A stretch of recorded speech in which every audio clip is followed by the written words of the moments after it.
Okay, recording in progress. Here we go. Uh, Man, I appreciate that. Okay, so Jacob, please continue. Next slide, please. Okay, Here we have just a quick outline of what we're gonna talk about today. Next, please. All right, so I'm going to be talking about the background a little bit. If you want to move in, thank you. So some of the history, it was founded in 1971 by three founders, Jerry Baldwin, Gordon Boker, and Siegel. And so it was based in Seattle. That was their first store opening right there.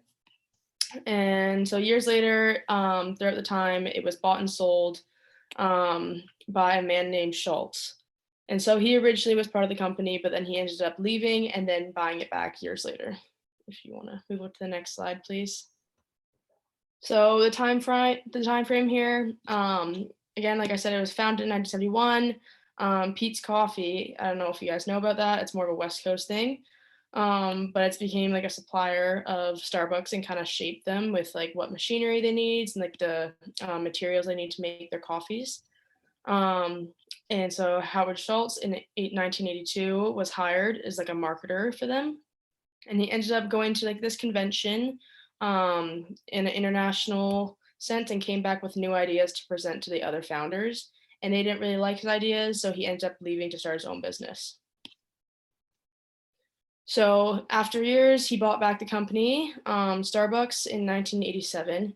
And after it was underneath his management, the Starbucks chain grew from less than 20 stores to over 100. And then in a few years, it expanded into Japan in 1996, which was quite successful. Then further on in China in 1999, it was like successful. And now in China, currently today, they have over like 5,000 and more stores. Um, in 2003, the stores grew and like food became a new menu item, just instead of the coffee that they've originally just been producing. And then after all, Schultz stepped down as like he went over age and then came back just because of management styles. So some of the summary, the variations of coffee, they have espresso, lattes, Americanos, everything you would originally order at Starbucks. They also have teas and non-caffeinated products as well. So they have a lot of different like frappuccinos and all that stuff like that. They have retail items, so people have their mugs, their travel to go items as well, as Jacob has in his screen right now. So have stuff like that people can take home and buy in their stores.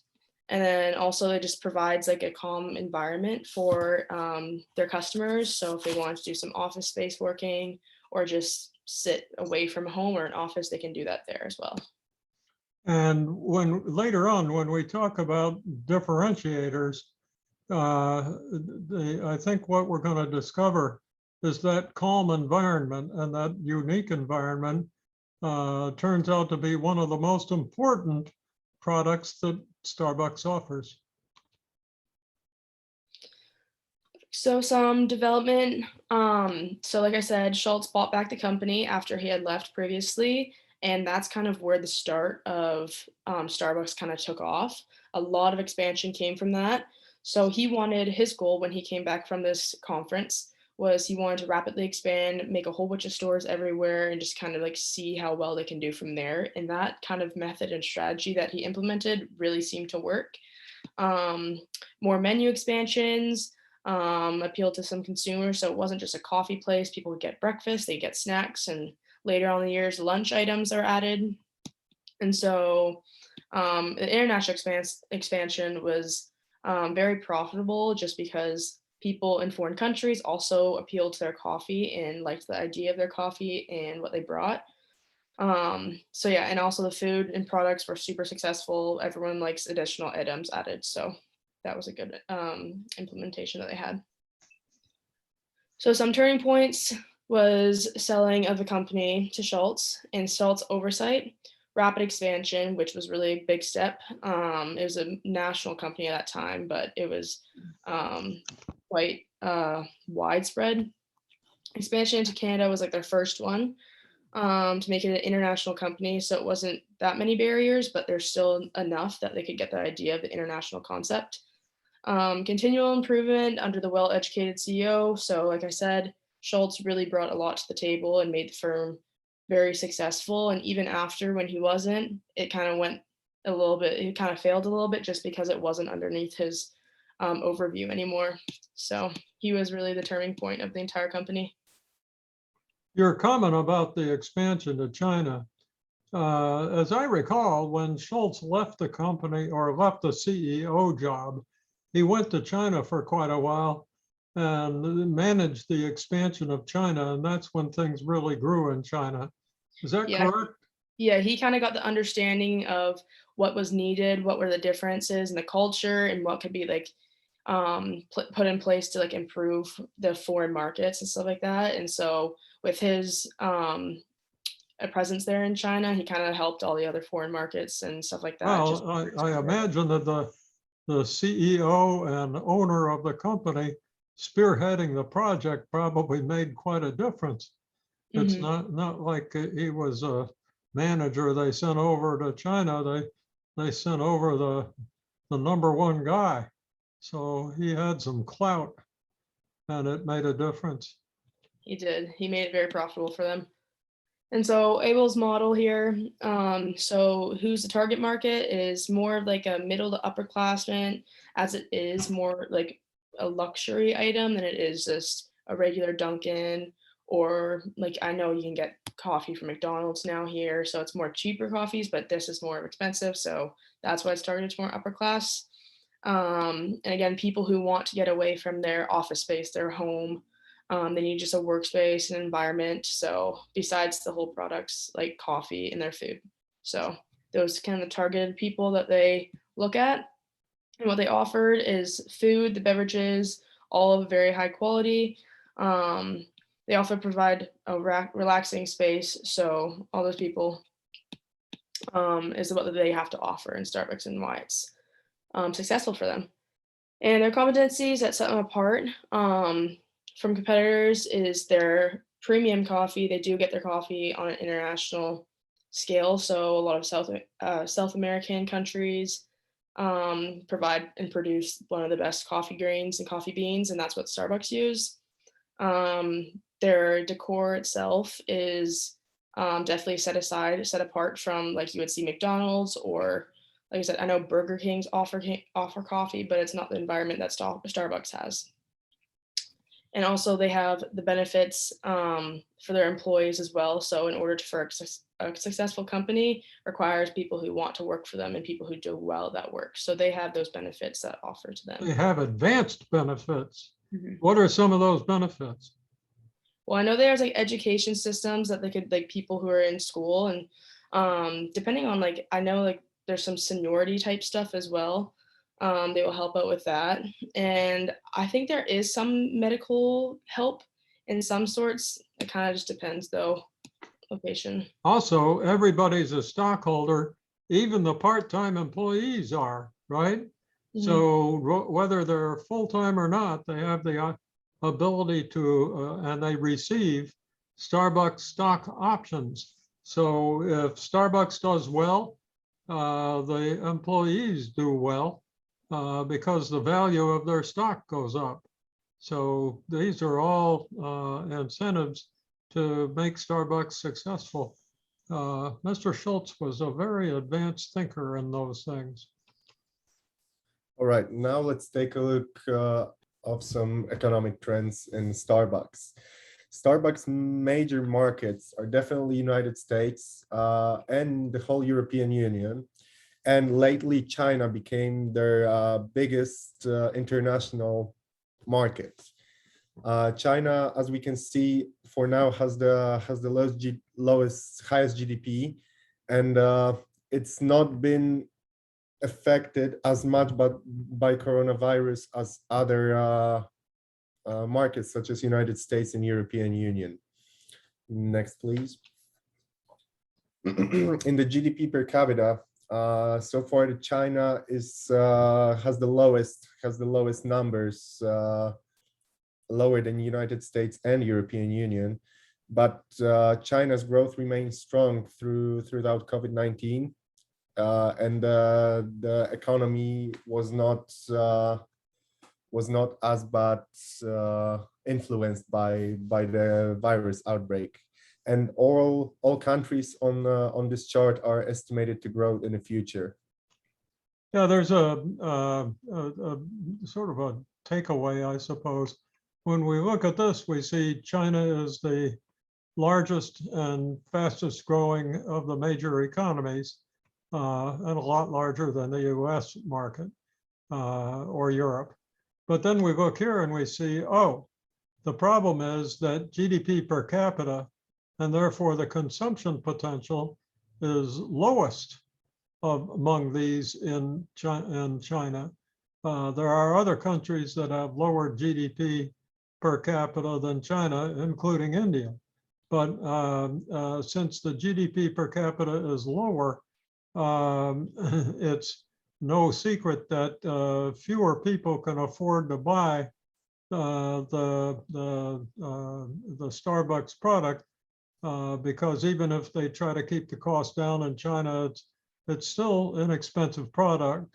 The good news is there's 1.4 billion people in China, and a significant portion of them have higher incomes. And if it were 30%, that would be 420 million people, which is about 100 million more than live in the United States.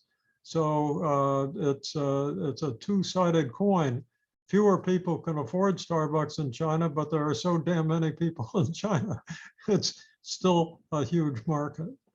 And just adding to that takeaway, even though fewer people can buy Starbucks products in China, China actually has around 20 to 25% higher prices than US has. Oh, really? Yes. Oh, God.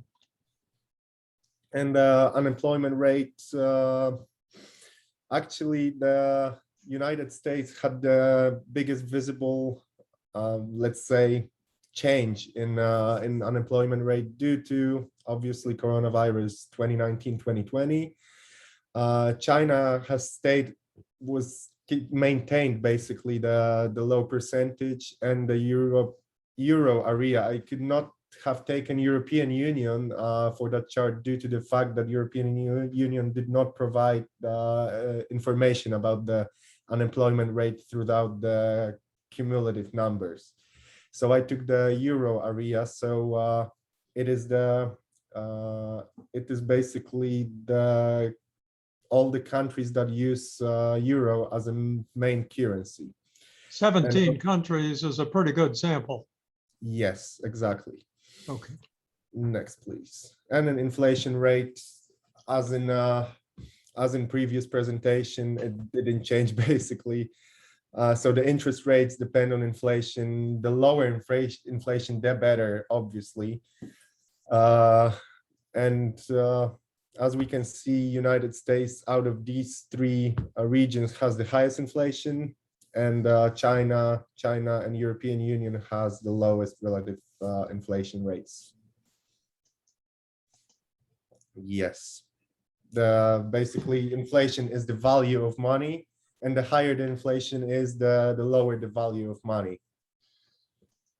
The more difficult it is if the prices of everyday items, such as food, clothing, shelter, fuel, transportation, whatever, if those prices are going up, it makes it more difficult to buy discretionary items that you don't really need. And so when inflation goes up, that's kind of tough for a company like Starbucks. Exactly, because Starbucks is not the country of the first priority. Right. Therefore the priority shifts. And here we have on the next two slides the exchange rates of US dollars to euro and US dollars to Chinese yuan. Oops, sorry. So in the case of China, what do we get? The dollar buys fewer yuan, and so the yuan buys more dollars. Yes. So not too important, except for the fact that if there is the purchase of American products in China, it's easier for instance, the components, the goods that Starbucks stores need, if they have to get some of those from the United States, which could include coffee, then it's easier for Chinese stores to buy it because the yuan buys more dollars. And we know that because the dollar buys fewer yuan. So we turn it upside down to get that information. Now let's focus on market analysis of Starbucks. So Starbucks is a very international company, being in around 83 countries in the whole world, which is a lot. Majority of the sales of its products are from Americas, both North America and South America segment. And as I've mentioned earlier, China is the biggest international market so far for Starbucks. Starbucks lately focused on international expansion, and it's doing pretty good job with it. However, around 600 to 700 stores has closed due to COVID-19, which was a big blow for Starbucks. But they already regaining their financial. They're already improving their financial situations, and some major restructuring takes place in Starbucks. That includes leadership changes as well as store closures in pursuit of more sustainable future and going mobile, which I will mention further in the presentation. Here we have some major markets overview in charts that could show us what I was talking about. The net revenue is biggest in Americas, both north and south. Then international is about 25% of net revenue for Starbucks. And what's left, the channel development, are the operations involving coffee bean sales and food services sold by retailers, grocery stores, and food warehouses. So it's basically the products like coffees and in the glass bottles that we can find in Walmarts, for example, that are not associated with Starbucks shops. Okay. Next, please. Yes. You don't want to talk about operating income? Yeah, operating income. You don't have to if you don't want to, but you haven't yet. I just assumed that the charts are, let's say. You're right. It's pretty self-evident, except that look at the difference between the net revenue from channel development and operating income from channel development. We go from 5% to 14%, which is kind of interesting. It's profitable. Yes. For instance, grocery store sales. And now just some insight into population. And China, not only it grows with their GDP and GDP per capita, but they also grow in population trends. United States actually do not note such a rapid growth as, for example, China.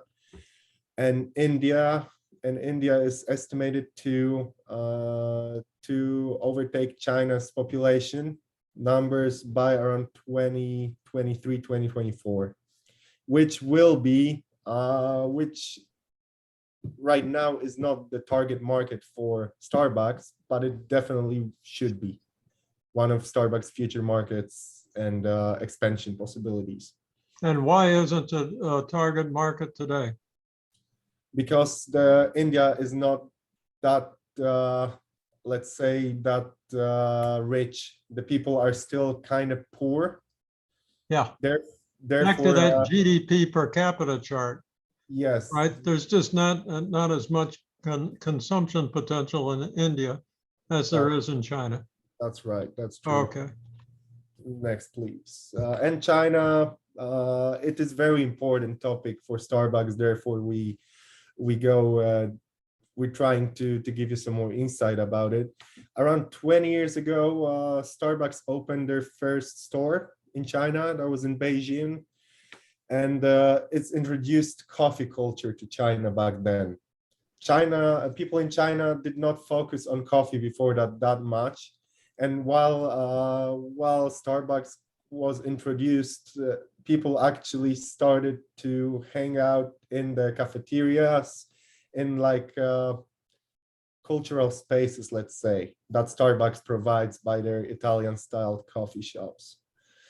And in China, people are collective. They love sharing. They like to be with each other. They're friendly, and therefore Starbucks engage in the marketing strategy as other people go there, I go too. That's what's word of mouth advertising it's all about. I thought this was a very perceptive comment. Jacob turned this up, that he didn't have any help from me on it. But boy, this is a major change in culture.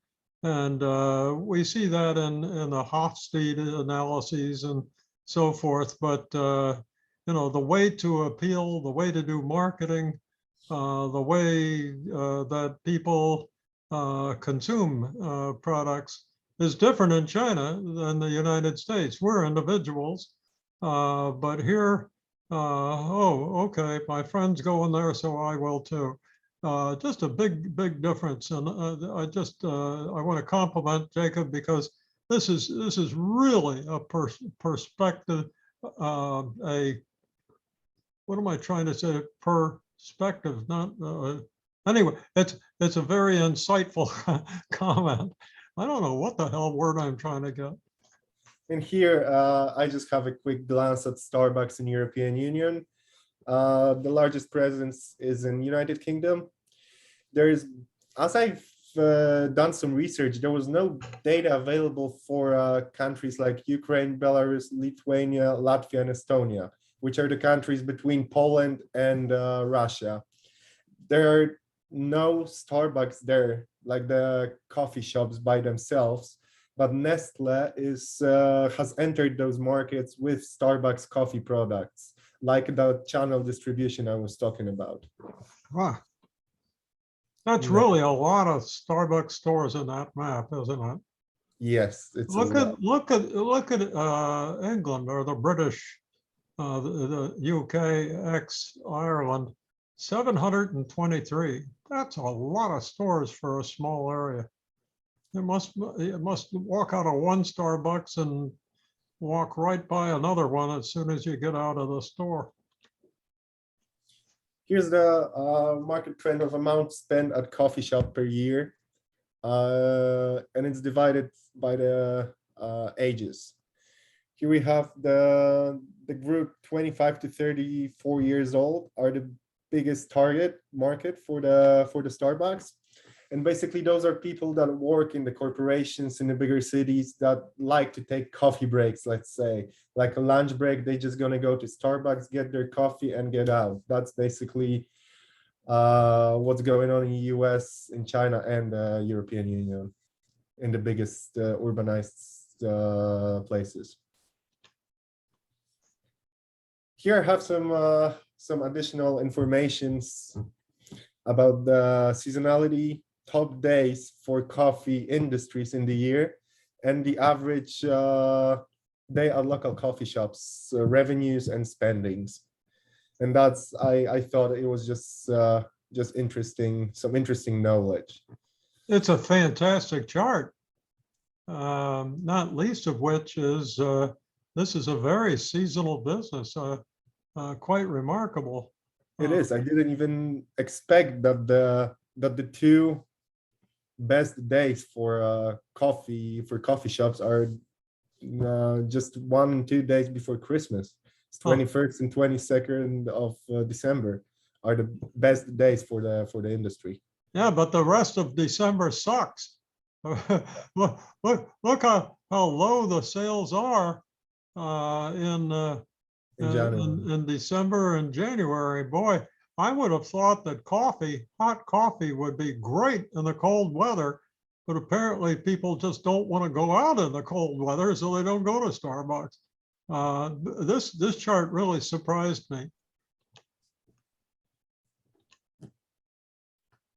All right, so industry analysis. The Porter's five forces, we have competitive rivalry. And so the competitive rivalry is very high in the industry, in the coffee industry, just because there's so many coffee shops. Um, and so there's big brand names, like we got Dunkin', we got McDonald's, we got a whole bunch of other ones. I know Pete's Coffee is one, and many more that are like a big established brands. But then there's also like those companies that are very smaller, the most like the local coffee shops, the ones that are like the hole in the wall, as you could say, coffee shops, that are also part of the competition because they offered like pretty much the similar products. So it is very competitive in that sense. The bargaining power of consumers is also very high, kind of like leading on to that. It's just that there's so many places that offer the products that Starbucks has just because it's just such a common item to buy. And so power of consumers, they have so many choices. So it's kind of up to them where they want to pick their coffee from. So it is also very high. And then suppliers, there is a large supply of the materials that Starbucks uses. And so that's like products like the coffee grounds, the coffee beans. It's a very like mass spread, mass supplied because there's just so much that's made from it. So it's not very high in that sense. It's pretty low. So Starbucks has like a higher power than the suppliers. As you will recall, Porter gave us this model for two reasons. One, to assess the profit potential of an industry, but also when we identify forces that are strong or high, to form strategy to neutralize them. And Starbucks realized that in fact, the suppliers of coffee beans did have some power because they're in the good beans, the high quality beans are in limited geographic areas. I used to actually work for a consortium of coffee companies, and I can tell you there really is a big difference between coffee beans and where they come from. So what did Starbucks do? Starbucks has formed all of these alliances with coffee growers and coffee grower groups where the best beans are grown. And as a result of those alliances and what Starbucks does for them to help them with their agriculture and financially and so forth, Starbucks completely neutralized the bargaining power of suppliers. That's why. Now, for the other items like condiments and paper products and so forth, the bargaining power always was low. But for coffee, Starbucks had to, a basic product, Starbucks had to neutralize suppliers' power. And the way they did it was by forming these alliances and really supporting the farmers that grow the coffee. It's too bad. I wish I'd had a chance to talk with Bria about this because I think this would have been a neat little item to just sort of build in here, how Starbucks took advantage of what Porter taught us. When we find a force that pushes down profitability, we have to have a strategy to neutralize it. And that's exactly what Mr. Schultz figured out how to do. He also, adding on to that, Starbucks did buy like a couple of farms. So they have their own farms. Like a lot of it goes into product and development and research. So they also have their own farms too that they grow the coffee at. Thank you. Yeah. And so threat of new substitutes. There's a lot of substitutes for coffee, which is like their main product. So a lot of people prefer tea over coffees as well as other coffee brands alone. Aside from that, there's people make coffee at home. You can buy like a cold brew coffee at the store that grocery stores offer. So there's a lot of different alternatives for like buying Starbucks coffee. So that is very high in that category. Threat of new entrants. The rules and regulations are not that strict in a lot of different areas. There are in some, depending on the country. So it's very moderate, but a lot of people can just start up a coffee business without a whole bunch of legal barriers to get through. You know, I gotta admit something to you. After I looked at Bria's analysis of the 5 forces, I saw this thing about the threat of new entrants and how easy it was to do one. I thought, huh, you know, I'm going to retire here pretty quick. Maybe I'll start a coffee shop. I don't know whether I'll go through with it or not, but Bria's analysis actually had me thinking for a while about maybe I ought to start a coffee shop. All right, so this is just a comparison. Bria says, right. Okay. You can do whatever you put your mind to. But on a comparison level, so we have US, China, and Europe. And then- Somebody's got something on that's Yeah, making a pinging sound. that would be me, but it's attached to my laptop, so I keep on getting notifications. So I'm gonna just Oh, okay, it's from mute you. that real quick if that's allowed. Okay, I thought it was somebody who had their microphone on. I'm sorry, forgive me for interrupting. No, it's all good. I need to turn it off anyways. Sorry, just because it's being quite disruptive. Anyways, okay, so continuing on US, China, and Europe, like I said, threat of substitutes is pretty high in a lot of those countries, and all of them actually, just because in every one of those, they're more developed countries. They have a lot of developed areas, which also have all these coffee shops and all these other coffee options available to their consumers. The threat of new entrants is US is like kind of low, kind of not that low. But more so in comparison to China and Europe, China specifically, they actually have a lot of, like, they have a big high threat. Oh my gosh, I thought I muted that. I'm sorry. There are new entrants. China has more policy, or they have less policy, just so it makes it easier for so many other people to like start up a new coffee company. So of a lot of like, there was an article I was reading saying that Starbucks, and there was a business owner who had a coffee shop, and there were so many people who had coffee shops like lined up down the street. Like you would walk out of one coffee shop and there'd be 5 other on the same road. So it's very competitive in that sense. So the suppliers, like so in the US, Starbucks has kind of dominated the US, and they have their own farmers and farms and stuff like that. China also is very high, but they make a lot of their coffee comes from within China because China is a producer of coffee beans. Europe, they're not so much growers of their products, but they still have a higher bargaining power of suppliers, and consumers all around is super high. Just because, like I said, there's so many other alternatives that consumers can choose between. So it makes it a little bit more difficult for Starbucks specifically to kind of be that lead competitor, just because there's so much more rivalry. Again, which leads me on to the competitors. So many options to choose from between the competitors and the competition of like a coffee industry.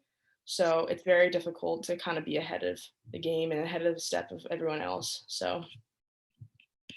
Okay, I think that this is a good example to remind us.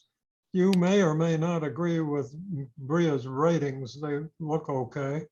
But the point is that you can evaluate the profit potential and the sources of profit potential in different countries. So if you're into international marketing, or if your company is considering entering another country, this is a really good way to evaluate the alternatives. When I was doing corporate planning for companies, I did a little back of the envelope and exercises like this several times that I can recall, just to try to get my perspective on where it might be a good idea to work with my clients to concentrate our international marketing or venturing activities. You usually don't find people going to a formal effort like this, although it certainly is done. But the bottom line is it's possible. It's really possible to assess different countries' relative attractiveness for either expanding a business in a country or entering a country. So this is good stuff. All right, the PCG matrix. I'm not going to go in depth into that, but I'm just going to give you some examples of the different categories. For star products, I would just say that hot and cold tea, as well as refreshing beverages, because the growth is very high, especially in last years, and the market share is relatively high as well, especially with the Starbucks online order pay. Due to the coronavirus outbreak, Starbucks really went forward with their technology. The cash cow, I would say that hot coffee and cold coffee products, because that's the fundament of the Starbucks company. Question marks, maybe I would say snacks, sandwiches, and accessories such as those. And dogs, I would say some certain refresheners, but those are individual products. It's there's not one tendency visible for the products that are of low growth and low market share. Next, please. And the cage analysis. I would just also give you a few examples because we're running out of time here. So for the cultural, I would say that US and China has some collective culture, as I've noticed and said earlier. In China, there are different building styles, and therefore the management has to take a look at that as well and take it under consideration while expanding. For administrative, it's important tariff taxes. When you enter a new country, that's the first thing you have to look at, some additional expenses, as well as language barriers. For the geographic, you have to take under consideration the transport of supplies, choices of adequate places for the new stores, the geographic regulations, because especially in China, there are different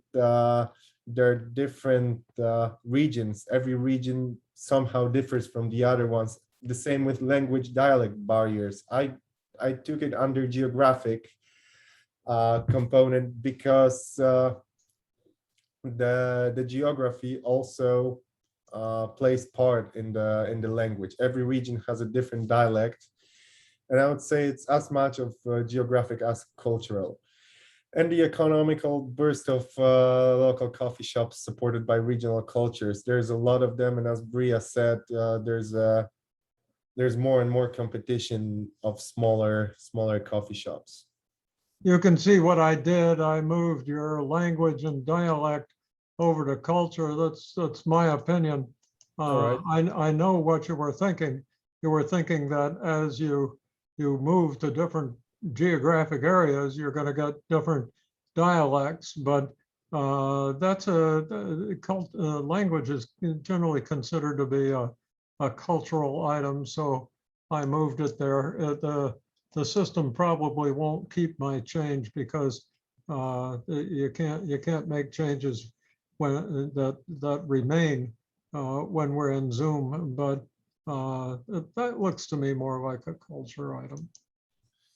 And some other culture factors taken under consideration, and some steps that Starbucks has taken to adjust to diversity in China markets are the creation of extensive taste profile.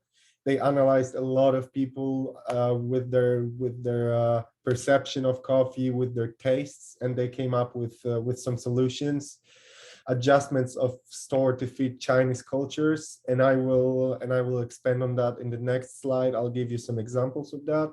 As I've said earlier, word of mouth marketing, not used as an advertisement earlier in Starbucks's history. The higher prices for coffee products, as I told you earlier, about 20 to 25% higher prices in China than in the US. because mostly Starbucks positioned itself as a premium imported brand from US. That was the major key why the prices were set as a higher market.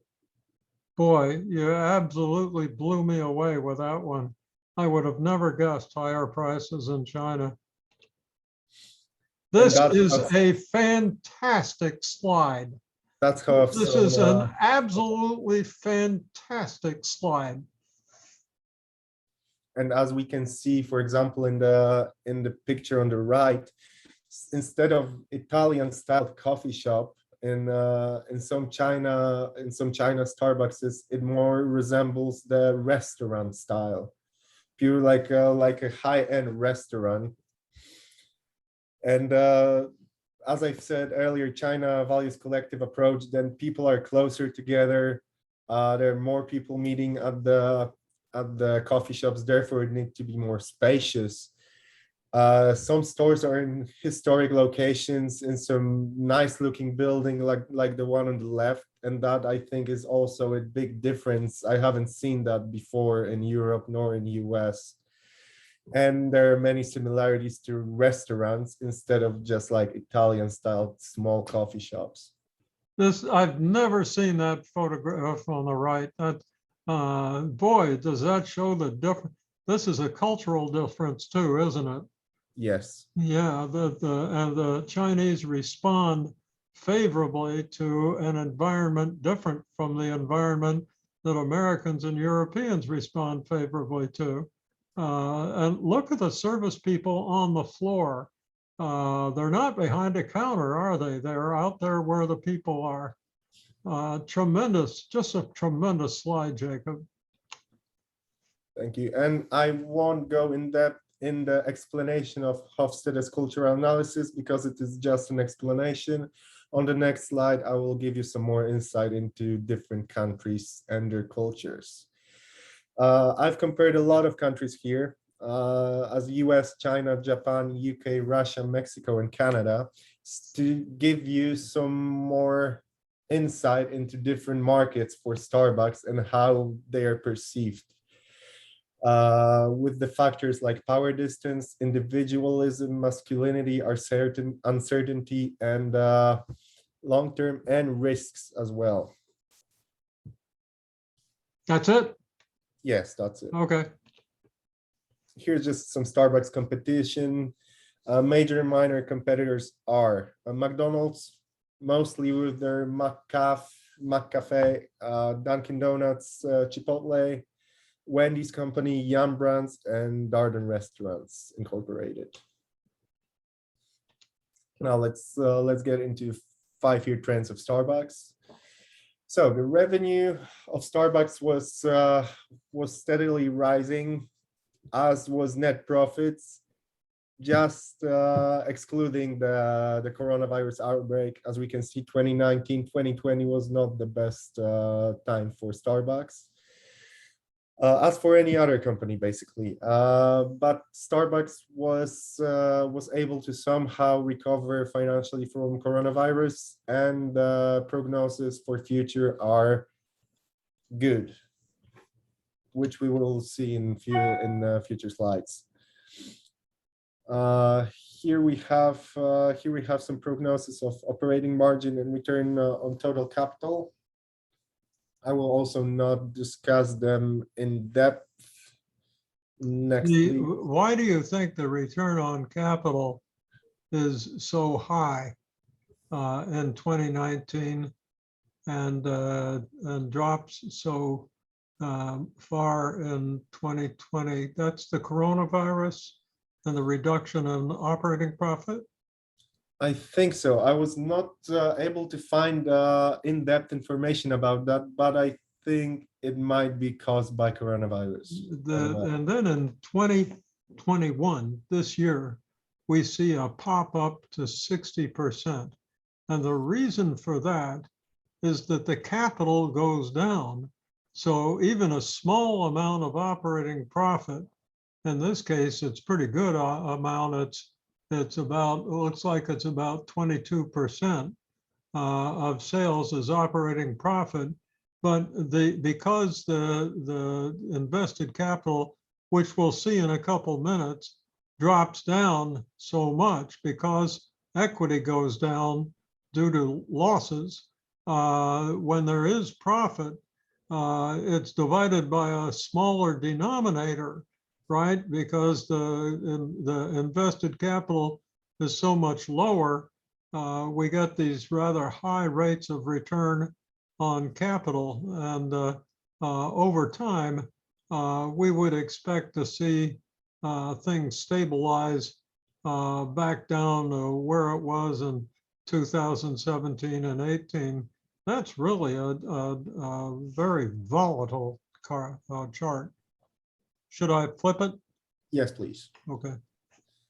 And as we know, leverage ratio, the company, that means that company uses excessive debts to finance assets and operations.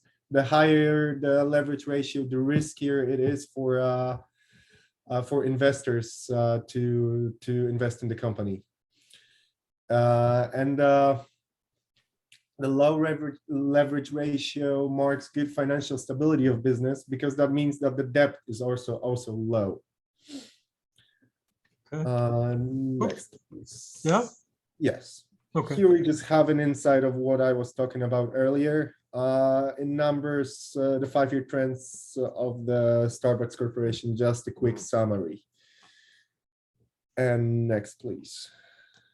You don't want to talk about what's in here? I've already talked about it in the charts. I just wanted to provide numbers Okay. as well for your clarification. Well, I think that among other things, we see that the shareholders' equity is still deficient this year. So the liabilities exceed the assets, and the shareholders' equity is deficient by almost $7 billion. And that's quite a large deficiency. It is. But when we take long-term debt and divide it by the sum of long-term debt and equity, we get these rather large leverage ratios. So you can see this year, it's estimated to be 200%. That is life-threatening. Fortunately for Starbucks, the numbers are prognosed to become more positive Right. than that one, and I will talk about it later. You're Here we going to just show have us that. Here we just have a quick SWOT analysis of Starbucks. Some of the strengths are obviously brand image and the popularity of Starbucks products, the increasing numbers of stores, the diversification, quality of the products and services, because as we know, the quality is really high when we compare it to, for example, its competitors. Starbucks also have a favorable position in foreign markets, in international markets. As we know, China, European Union, and in the future, India as well.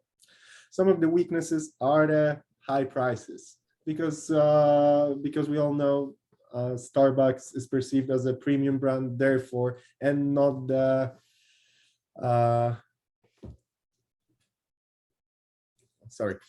let's just say it's Starbucks is perceived as a rather luxury brand, and therefore the prices are set high, and not all the people can afford them. What I mean by lack of unique products when it comes to weaknesses, I mean by that the coffee of Starbucks is not unique. The products, for example, the coffee, the cash cows of Starbucks are not unique. They can be easily made by other companies, and I think that Starbucks needs to come up with ideas of how to introduce some coffee products that are specific for that company and cannot be remade by other companies, and remade and introduced by other companies.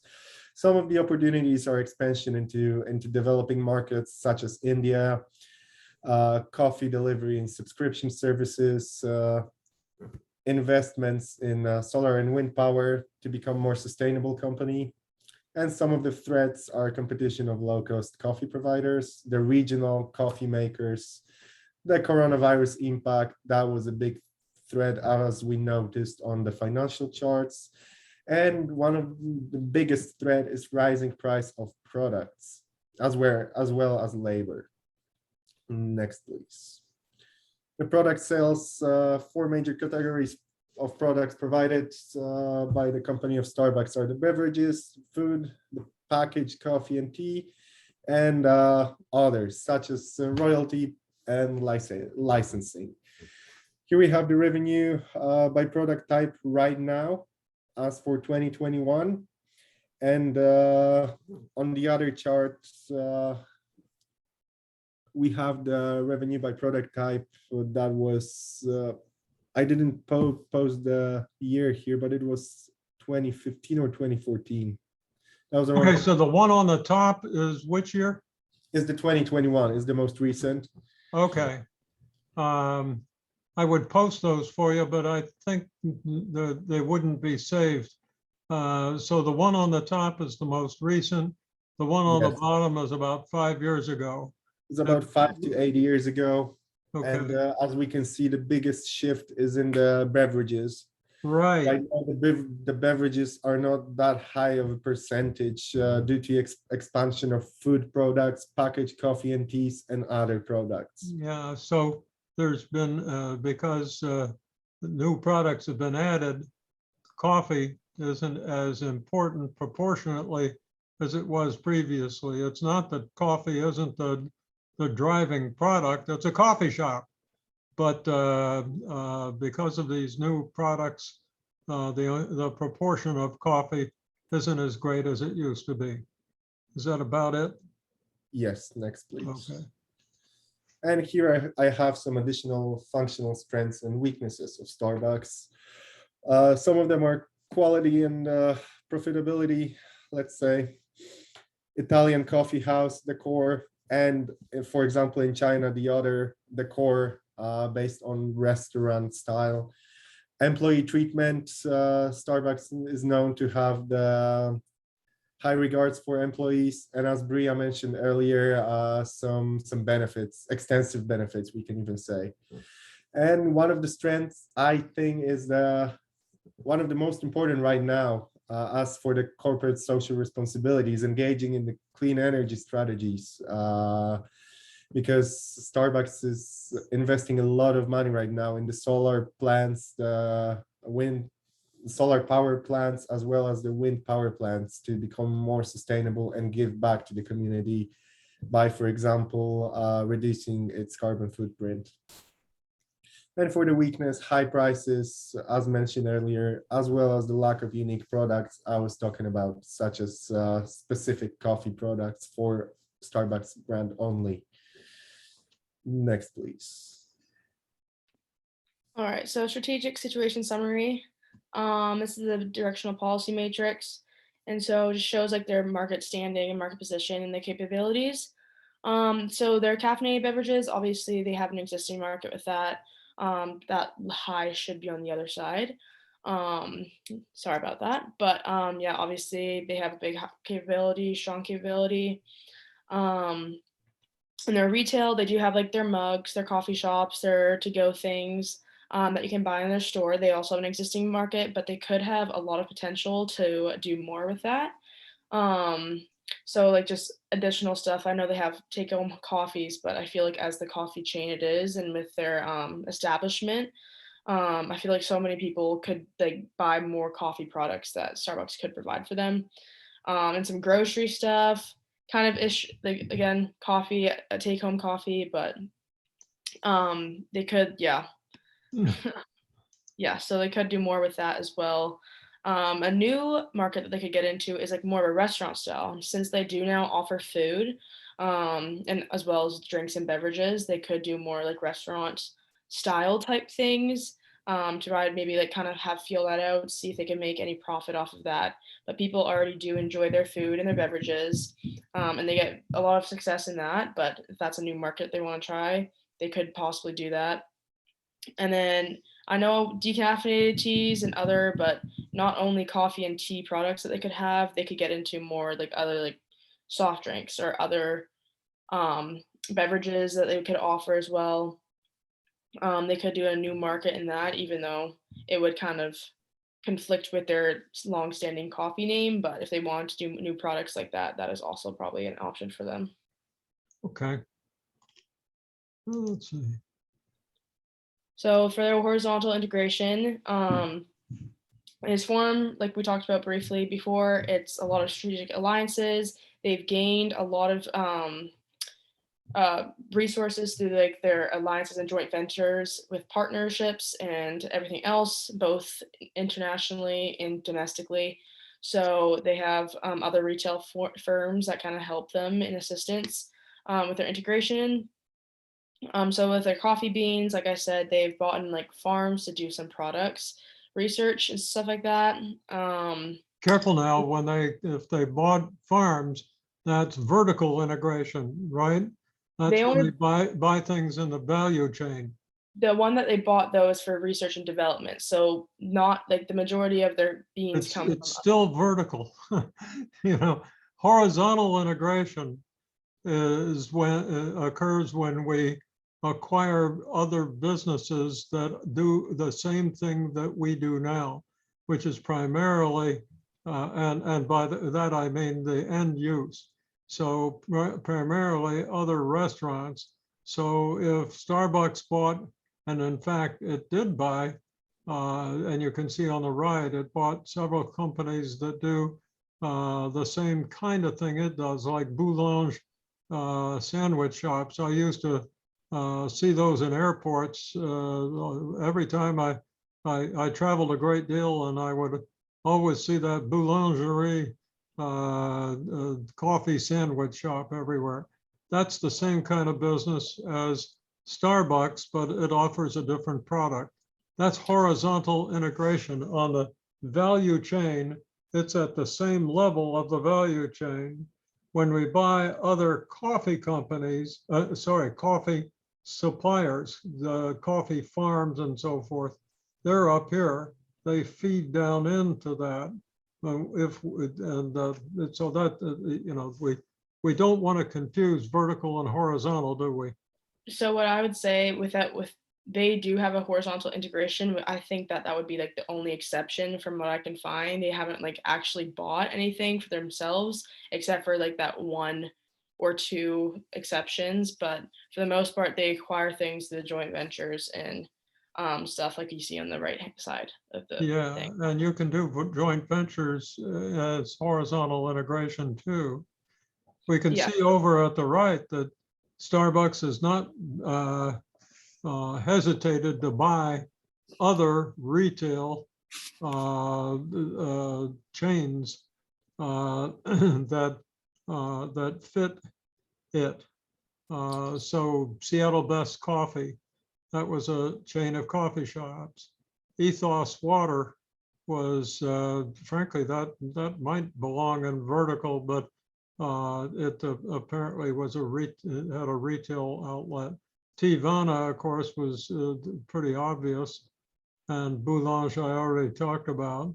And then these alliances, quite remarkable that to get a deal with Green Mountain to get their product packaged with Keurig brewers, because Keurig's a very popular in-home brewer, especially with the coronavirus.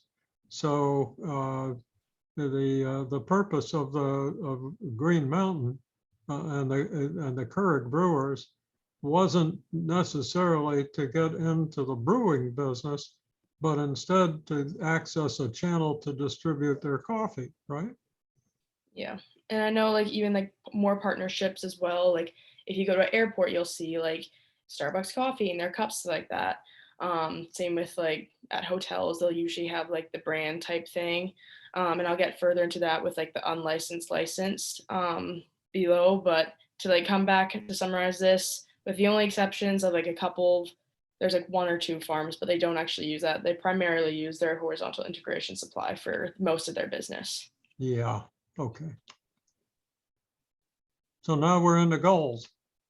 Yes, the Starbucks goals hierarchy. Starbucks right now, Starbucks' main goal is to take care of their financials. Due to the fact that the leverage ratio is very high, they have to lower their debt, increase their equity, and I will talk about it in the next slide as well. Some of the acceptable risk, as I've said, high leverage ratio. Starbucks has to focus on lowering it and increasing the revenue. The superior financial results. Starbucks is in pursuit of strengthening the financial situation, as I mentioned earlier, and expanding its operations in China. That also helped to their financials. And favorable market position. Right now, market share in US is around 13.5, and it has around 36.5 market share in China, which is huge. Long-term growth, Starbucks' goals for it are pursuit of sustainability and development of new capabilities and products. Maybe some unique products, as I mentioned earlier as well. Pardon me just a minute, Jacob. I want to see who's left in the class now. Okay, pretty much everybody. 1, 2, 3, 4, 5, 6, 7, 8, 9, 10. Very good. Let me get back into here.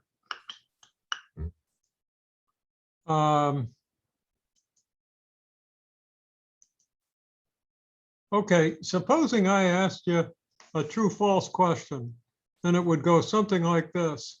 Starbucks has a very favorable market position with its market shares in the US and China.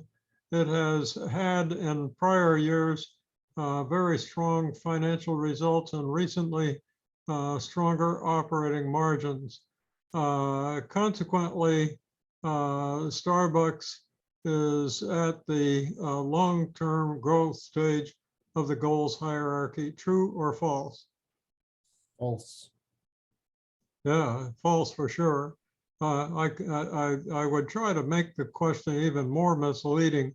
Maybe just talk about the financial results or maybe the favorable market position. But the point of the goals hierarchy is that if you haven't been successful at a lower level, you have to drop back there first in order to protect your position going forward. Starbucks seems to be the exception to the rule. They've done pretty well in the market, and they've had the variable financial results, but they still got this very high leverage. The reason they got the high market share is because when they got it, they didn't have high leverage. But now they've got this high leverage, so they need to drop back, as Jacob says, and get their house in order before they try to grow aggressively again, or they'll get hurt. Next, please. It's fighting with me. There we go. And here's some informations about market shares pre-pandemic. Locations that I researched that Starbucks wants to improve are Australia. Chain grew faster than popularity, therefore the Starbucks lost money there. But they still have some goals to let's say improve their market share there and profit from Australia. Italy, its perception of coffee as a slow food instead of let's say fast food location had some backfire on Starbucks. Therefore, Starbucks do not have many stores in Italy itself, but it has one of their goals is to improve their market share in the Italian market. China, Starbucks still strives there and wants to increase market share even more than their 36.5% it is right now on. And India, as we mentioned earlier, India might be the market of the future. And here I have some solutions as well. I think everyone will be able to read them. As we don't have that much time, I'll just skip to the next slides. And here are some financial prognosis, just a quick glance. The revenue and the net profits are prognosed to skyrocket, I can even say, and improve. Operation margin will flatten out at the high levels. Next slide, please. Here is just a summary of what I said right now. And next slide, please. And leverage ratio. The most important chart here is the leverage ratio, which is prognosed to fall, therefore making the company more profitable and more interesting to investors. The less risky it is, the more capital it can raise from investors. Next slide, please. And here's just exactly what I said, what I mentioned earlier. Why is long-term debt projected to raise?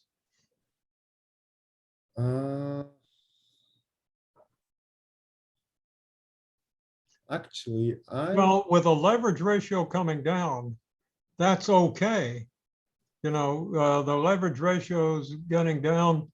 I think in one projection, we actually saw something on the order of 60% when we did the, whoa, I don't know where the numbers went, but it's okay for debt to go up as long as leverage ratio is coming down. The debt could be used to expand or to make some of those improvements that you and Bria recommended. On the other hand, you've got to wonder, this could be a projection of value line, but you kind of wonder whether the Starbucks would allow the debt to get back up to $15 billion. But the leverage ratio is coming down, so it's not all bad.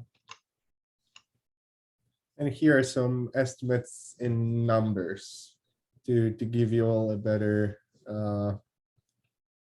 just a better idea of Starbucks prognosis for future. And what we see is shareholders' equity was at a deficit of 8 billion, gets down to 5 billion, 1 billion, and then the earnings, the profitability takes it up to 3 billion, and then which is an increase of 4 billion, and then another 4 billion to 7 billion.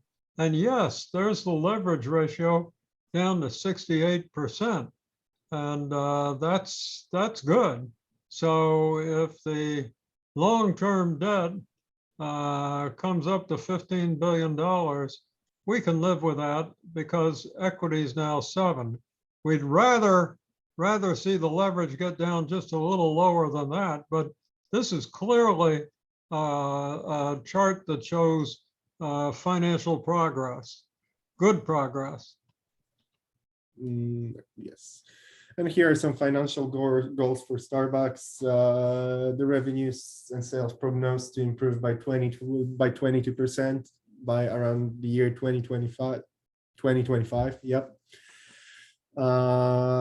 However, Starbucks had a poor performance due to COVID, as many other companies did, but the prediction for net profits are positive, and they supposed to raise by 19%. Also, Starbucks engaged in investing activities, such as I mentioned earlier, creation of wind and solar farms, joint venture with Tata Group, and establishment of CAFE, which I will talk about later in the presentation. All right, so strategy, if you would like to go to the next slide, please. So Starbucks, as their strategy is differentiation, it's obviously not low cost. So Starbucks strives for offering the products for everyone that they can. They try to do a variety of like teas, coffees, hot or cold beverages. They make different flavors for the different seasons that they have. And that's kind of why like the most popular days on Christmas is because they have all their Christmas flavors there. They also provide, like, unlike most fast food restaurants, a nice place and a nice environment to work, which kind of sets them apart because that's what it's offered there for. You can't go into a McDonald's and go do some work for an hour, you know? So they kind of do try a different, use the strategy of differentiation to reach everyone that they can. And so critical success factors is their marketing. Obviously, it kind of differs in the different countries. Innovation, they always trying to make some sort of product that is different from the rest. So they have the refreshers. Not anywhere that I've come or I've seen, they have the same refreshers as Starbucks has. And same with like their food items and whatever they else have on their menu. They're trying to be different, um, kind of adding on to the differentiation strategy that they have. And then obviously the recruitment, they have a very skilled workforce. You're gonna have to remember a lot of orders and know how to make all the drinks that they can. You have to be very talented and high quality training. And with this is obviously the benefits that come with the employees. You want good people working for you. You ought to give them good benefits as well. So recruitment as well, and then some the brand image. Obviously, they've built up a very well established, well known brand name. At least that's what I recognize them as, and I'm assuming a lot of other people do as well as Starbucks. You know, the more expensive coffee, but it's good coffee, so they have a very strong brand name. Yeah, remember that critical success factors describe the reasons for companies in an industry performing better than others. One of the things that I don't see here is the ability to purchase coffee. And I think that probably in the coffee shop industry, that must be a critical success factor. And Starbucks certainly has that capability. All right, so transnational model, Starbucks is essentially the same through all their countries. You know, they kind of have to keep it consistent in some ways, but they also have different, like we saw the picture of that restaurant, like in Japan and other foreign countries, because that's kind of the local preference that they have there. So generally, Starbucks kind of keeps it the same throughout different countries, but there are some differences they have to make and just different changes, depending on where they're at and what the local tastes are. So that kind of relates to the decor of them, the different menu items, even like just the way they have their layout. But yeah, different variations are needed for their stores in different countries, but they generally try to keep it the same, consistent throughout all their countries and their franchise. Yeah, when we remember Jacob's picture of a Starbucks in China, for sure, this is not the same model in every country. There are more differences than I appreciated until I saw Jacob's picture of the Chinese coffee shop. All right, so Ansoff Matrix. So their market penetration, they're accessible in many places. Like we talked about Target, you'll see Starbucks in Target the majority of the times. Airports, office buildings, a lot of people have like those coffee shops and just like quick little things that you can get a coffee from. A lot of the times it's like Starbucks products and Starbucks coffees. Again, in malls, big public places, Starbucks is most likely to be there. Um, at least in the US and in the Americas, I guess. In market development, international businesses. So like we talked about China, Japan, and room for expansion, like we said in India. They definitely have new markets that can be available there. I know they have a couple of stores in different countries, but there's always room for more stores if they're doing well. Product development. So the expansion of products. So breakfast and lunch items and seasonal products, like I briefly mentioned, they have different seasonal items for the summer, for the winter, for the fall, for different holidays. But also like upgrades in their stores itself. So if they need to make changes, Right. different like in stores like in China, it's obviously a different preference. So just stores need to be upgraded or different from other stores. They can't all be the same. So product development in their stores and diversification. They don't only have like fast food and drinks, but they also have like their retail items, like their coffee mugs, their coffee at home. They have, I know they have a couple other things, like they have like coffee pressers, like there's different things that they have as well. I don't know the official name for a coffee I express think press, but I yeah. think one of the most important items, that there are lots of important items on this chart. But the I don't know whether we need everything underlined in here, but the store, it's not just Starbucks, is it? When you go into a CVS store or a Walgreens store or Piggly Wiggly or a grocery store or a Sam's Club or a Walmart or wherever, part of the product that the company is trying to develop isn't the product that you buy. Now in Starbucks, they make a product that you consume as well, whereas in other stores like a department store, the product isn't what the company makes, but the company makes the store.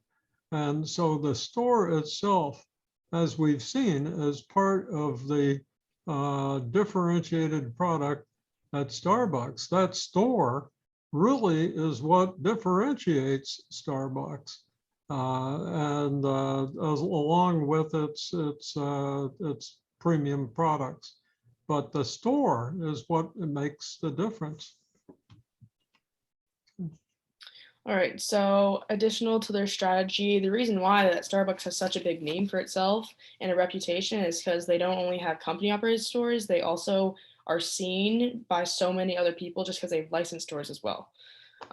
So you can see in all these different places, there's kind of more, I guess, licensed stores, especially in the less developed countries. So in the United States, China, Japan, Canada, all those countries are going to have company operated stores, but they're so well known because they have all these other countries that Starbucks can be seen in, and Starbucks is represented. So why does Starbucks have licensed stores in some countries and franchised or company operated stores in others? And some of those in the green bars are not company operated, but they're franchises. But why does Starbucks have licenses? What's the rationale there? Well, there are like different restrictions with a licensed store compared to a company operated store. Company operated store, whatever store it is, it's getting directly from Starbucks as the company. Like they're getting a lot of their resources directly from Starbucks and Starbucks headquarters. Licensed stores, they do get provided with some materials from Starbucks, but nothing like in comparison to the company operated stores. Okay, But still licensed stores, there's different rules and regulations about that where Starbucks can be more apparent. let's just take a look here at the stores underneath this line. Okay, so let me bring it down a little, and I'll have to move it over. But do you see anything in common with these countries in the black bars? Are they as mature and stable as the ones with the green bars? No, they are less developed for sure. Yeah, they're the developing and the countries that are less well established, and to open a store and own the store, or even to have a franchised relationship with companies or owners in the Philippines or Thailand or Indonesia is too risky. So when there's high risk in a country, Starbucks owner decided that the best thing to do was to issue licenses rather than own stores in those countries. Whoops. But anyway, that's pretty well. I think Schultz has written that that's the rationale for licensing versus owning stores and having franchises. He licenses when business conditions are too risky. Okay, Perfect. And so if you want to go to the next slide, please. So some programs that they have, we briefly mentioned this, but they've talked about a lot of environmental goals, and I think that's been their main focus in the most recent years. Conversation or conservation of water, so about less by 50% by 2030. So that's only in a decade, less than. But they're trying to reduce their water usage by 50%. They have this carbon neutral green coffee that they're trying to strive for, which is basically like kind of having more environmentally friendly like practices, how they do their production of their coffee and their products. Involvement of CAF. So that's like the coffee farmer equity. So that is where Starbucks goes out and kind of like makes an agreement with all these farms and these people who produce their coffee for them, and making sure like environmentally and like ethically they have to have everything in order for them to kind of participate in their Starbucks CAF program that they have. And so this will also help with like agriculture on the farmer's behalf, make sure like loans if they need help with money or something like that will be taken care of as well if they're like practicing ethically safe practices. And so when I talked about before, they have their development center as well. So this was also very recent.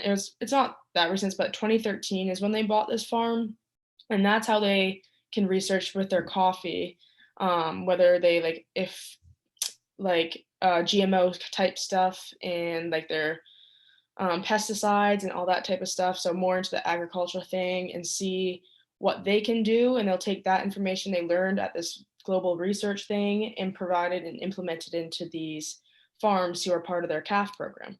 So this kind of all goes into their big program of helping each other and helping the farmers. And here we have some Starbucks strategies for improvement, such as increasing marketing in developing markets, introduction of new advertising strategies, like in China, the word of mouth, sales promotion, as well as promotion of healthy beverages and products, introduction of mobile points. That might be the future of Starbucks, and that's why it closed around 500-600 of its stores, as well as investment in research and development and creation of unique products.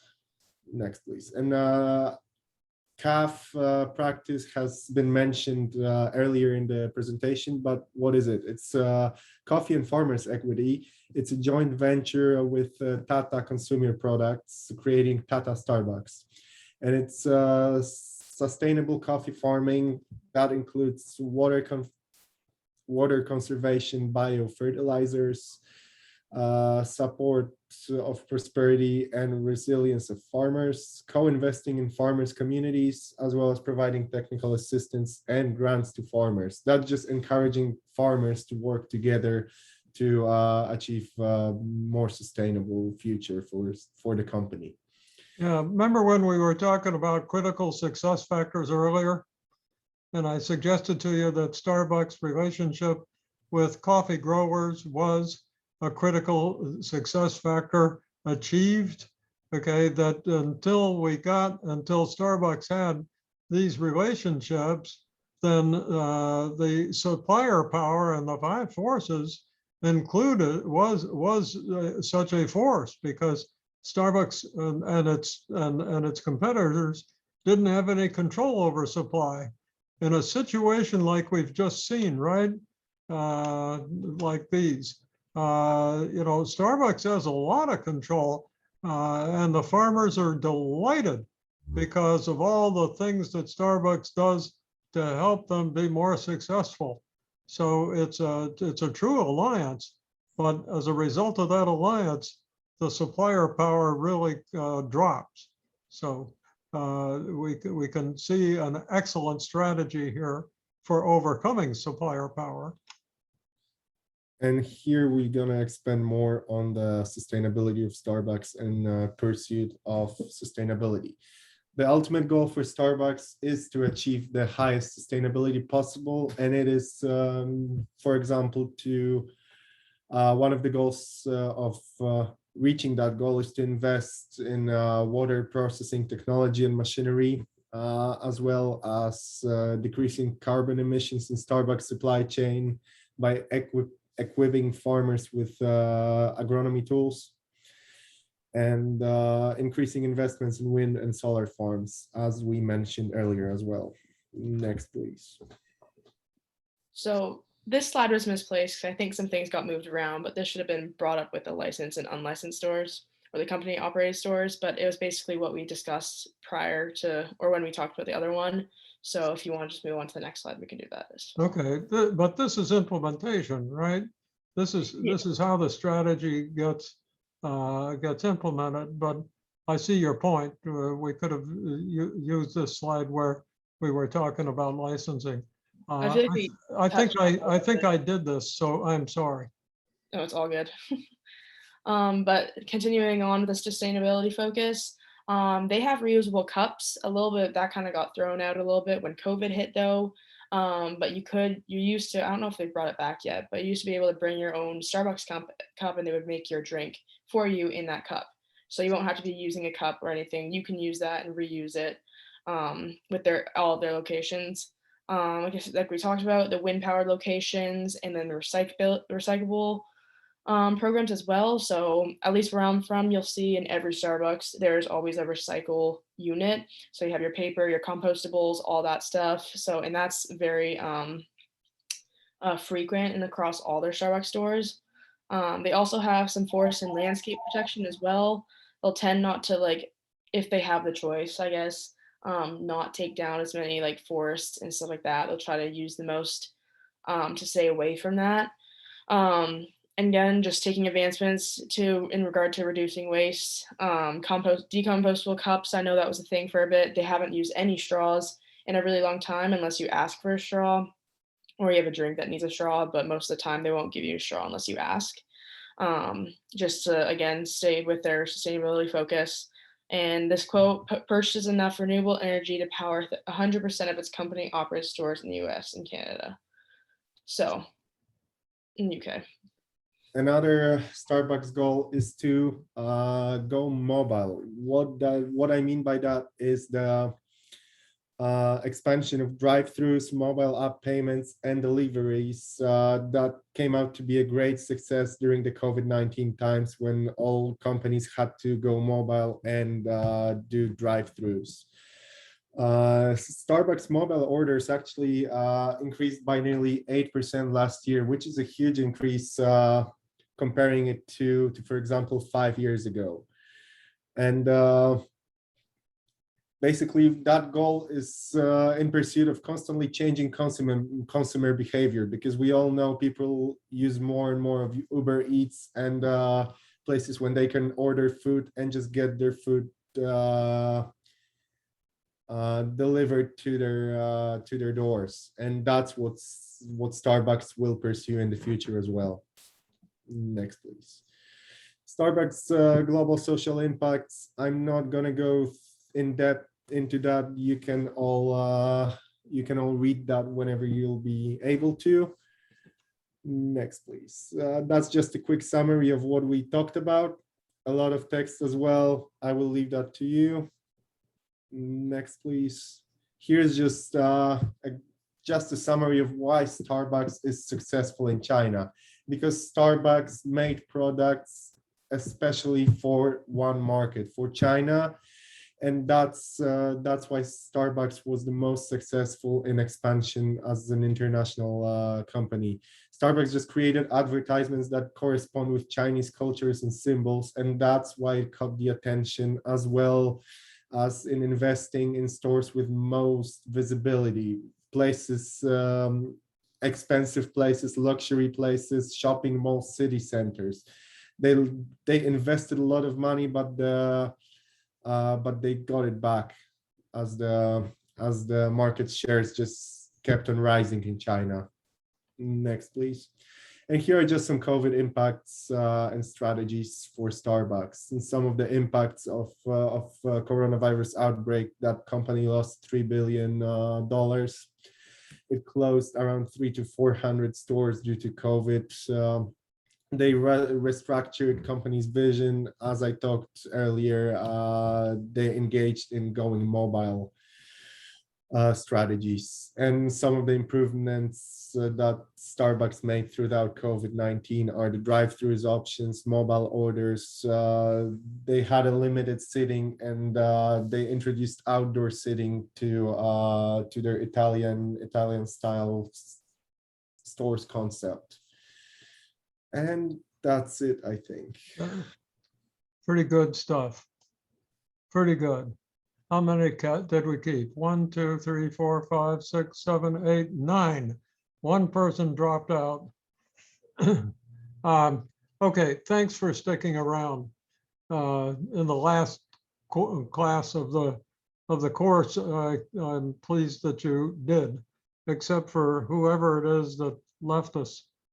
Who is it? Who left us? Oh, well. Nobody wants to turn him in. Okay, so I guess I'll put some sort of a discussion question on the website. It won't be difficult. And then I think exams are to be given next week. But by this weekend, I'll try to have those questions on the Moodle page. I don't think it'll be the toughest exam you take this year, but we got to do something. So I'll make some questions up for you to answer. Thanks for hanging around. And thank you for your participation in the course. I'll see you around campus when I'm better. Bye. Thank you. Have a good one. Bye. You too. Thank you.